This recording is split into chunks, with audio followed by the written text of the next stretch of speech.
ಜನರು ಮಲ್ಗೋದು ಇದ್ರ ಮೇಲೇನೆ.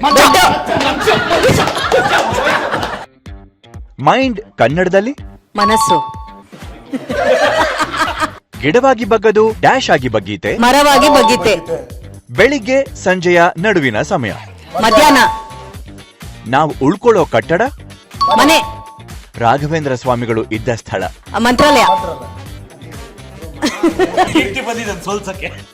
ಮೃತ್ತಿಕೆ ಅಂದ್ರೆ ಏನು?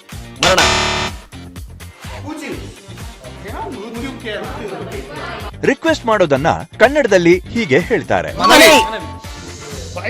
ಇಂಪಾರ್ಟೆನ್ಸ್ ನ ಕನ್ನಡದಲ್ಲಿ ಹೇಳಿ. ಪ್ರಾಮುಖ್ಯತೆ. ಮುಖ್ಯ.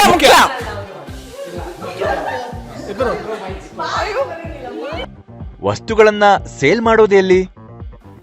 ಮನೆ. ಮಾರ್ಕೆಟ್.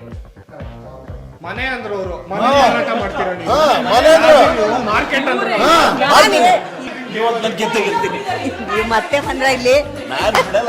ರೆಡಿ. ತಲೆಯ ಸಮಾನಾರ್ಥಕ ಪದ. ಇದು ಪುಸ್ತಕ ಅನ್ನೋ ಪದಕ್ಕೆ ಪ್ರಾಸ ಕೂಡ ಆಗತ್ತೆ. ಮಸ್ತಕ. ಕೋತಿಯನ್ನ ಹೀಗೂ ಕರೀತಾರೆ. ಮಂಕಿ. ಪೂಜೆ ಮಾಡ್ಬೇಕಾದ್ರೆ ಇದನ್ನ ಕೊನೆಯಲ್ಲಿ ಮಾಡ್ತಾರೆ.